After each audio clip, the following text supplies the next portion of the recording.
ரொம்ப நாளைக்கு அப்புறம் 5 மாசத்துக்கு அப்புறம் வந்து நான் வந்து கோயிலுக்கு போறேங்க. ஆமாங்க, ரொம்ப நாள் ஆச்சு. சும்மா நான் நடந்து போயிட்டு இருப்பேன். ஆனா இப்பதான் வந்து எங்க வீட்டுக்கார கூப்பிட்டு நான் ரொம்ப நாள் கழிச்சு நான் கோயிலுக்கு போறேன். இது தைப்பூசங்கிறதே காலையில தெரிஞ்சது.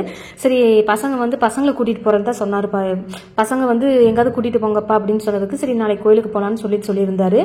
காலையில எந்திரிச்சு நானும் வரேன் அப்படின்னு சொன்னாங்காட்டி என் பையன் இருந்துட்டு சரி நீங்க போங்கம்மா அப்படின்னு சொல்லி பெருந்தன்மையா விட்டு கொடுத்துட்டாங்க. சரி ஓகே அப்படின்னு சொல்லிட்டு நானும் எங்க வீட்டுக்காரர் வந்து கோயிலுக்கு போயிட்டு அங்க போய் பயங்கர அவமானம் ஆயிடுச்சுங்க. ஆமாங்க, நான் என்ன பண்ணேன், எப்பவுமே என்கிட்ட நான் ஒரு 100-200 கொண்டு போவேன். இன்னைக்குன்னு பார்த்து நான் காசு கொண்டு போகாம போட்டேன். அவர்கிட்ட காசு இருக்குன்னு நானும், என்கிட்ட காசு இருக்குன்னு அவரும் போயிட்டாரு. கூகுள் பே நம்பிட்டு நாங்க போயிட்டோம்.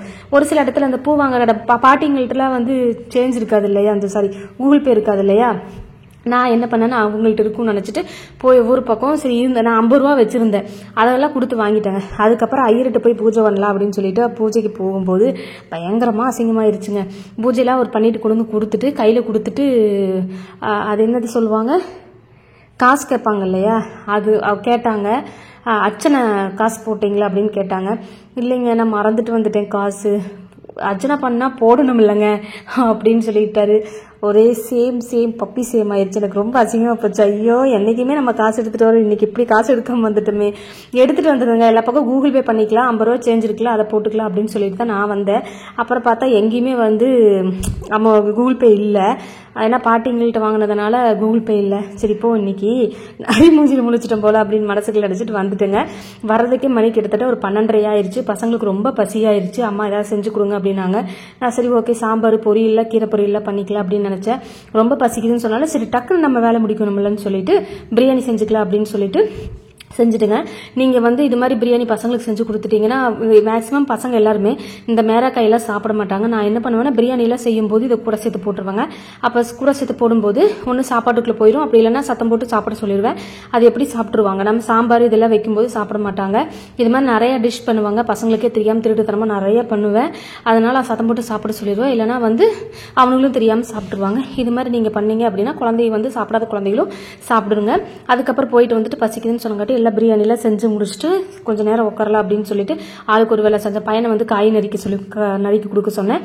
சரி நான் பையன் வந்து காய் நறுக்கி கொடுத்தாங்க. அதுக்கப்புறம் விசிலெல்லாம் போட்டதுக்கப்புறம் இருக்கிற கொஞ்சம் பாத்திரத்தை மட்டும் நான் கழுவி வச்சுட்டு அதுக்கப்புறம் வந்து சரி தலைக்கு அப்படியே கோயிலுக்கு தலை குளிச்சுட்டு அப்படியே ஒரு கிளிப்பை மட்டும் போட்டு போயிட்டேன்.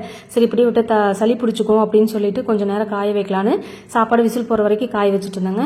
அதுக்கப்புறம் விசில் வந்ததுக்கப்புறம் ஒரு 10 நிமிஷம் கழிச்சு நல்லா இறக்கி வச்சுட்டு சூப்பராக இருந்துச்சுங்க இன்னைக்கு பிரியாணி. வெஜிடபிள் பிரியாணி வந்து நாங்கள் நல்லா சாப்பிட்டு கொஞ்ச நேரம் எல்லாருமே ரெஸ்ட் எடுத்துட்டோம். பசங்க மட்டும் ஏதோ விளையாண்டுட்டு இருந்தாங்க. அப்புறம் ஒருத்தர் டியூஷன் போனால் இன்னைக்கு நாள் வந்து சூப்பராக போச்சுங்க. அப்புறம் நல்லா சாப்பிட்டு முடிச்சதுக்கப்புறம் அவன் வேலையை பார்த்துட்டு இருந்தாங்க. நானும் கொஞ்ச நேரம் ரெஸ்ட் எடுத்துட்டு படுத்துட்டேன். அதுக்கப்புறம் ஈவினிங் வந்து தண்ணி வந்துடுச்சு. ஈவினிங் வந்து காலையிலேருந்து தண்ணி வந்துட்டு இருந்துச்சு. சரி ஓகே, நான் தான் வெயிட்டில் இப்போ தூக்கக்கூடாது இல்லையா, எடுங்கடா தங்கங்களா 3 பேரும் அப்படின்னு சொல்லிட்டு காலையிலேருந்து சொல்லி ஒரு வழியாக தண்ணி எடுக்க ஆரம்பிச்சிட்டாங்க. என் பெரிய பையன் வந்து சரி நான் எடுக்கிறேம்மா அப்படின்னு சொல்லிட்டு எடுக்க ஆரம்பித்தான். அதுக்குள்ளே எங்கள் வீட்டுக்காரு வந்துட்டாரு. சரி தூங்கிட்டு இருந்தாரு, எந்திரிச்சிட்டாரு. சரி போங்க மாமா ட்ரம்மெல்லாம் கழுவி வச்சு தண்ணி பிடிங்க அப்படின்னு சொன்னதுக்கு சரி ஓகேன்னு சொல்லிட்டு தண்ணி கேனெல்லாம் எல்லாம் காலி பண்ணி எல்லாம் கழுவி கொடுத்த உடனே எங்கள் வீட்டுக்காரு என் பையன் பிடிச்சி கொடுத்தான். எங்கள் வீட்டுக்கு வந்து தண்ணியில் பிடிச்சி ஊற்றிட்டாங்க. அதாவது நம்ம இது மாதிரி டைமில் வந்து வீட்டில் எல்லாரும் சப்போர்ட் பண்ணும்போது கொஞ்சம் ரிலாக்ஸாக இருக்கும். இல்லை செய்யலைங்கிறப்போ நம்ம எப்படி செய்ய முடியும், இந்த டயத்தில் செய்யவும் கூடாது. ரொம்ப ஹெவியாக வெயிட் தூக்கி நாளைக்கு நம்மளுக்கு ஏதாவது ஒரு ப்ராப்ளம் ஆயிடுச்சு அப்படின்னா அதனால நம்ம கஷ்டப்பட போகிறது நம்ம தான்.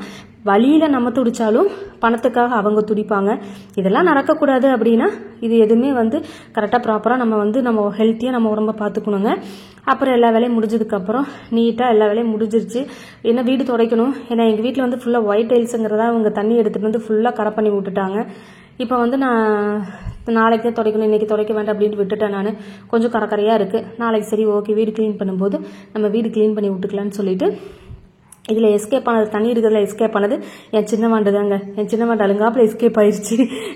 அவங்க 2 பேரும் தான் எடுத்துகிட்டு இருந்தாங்க.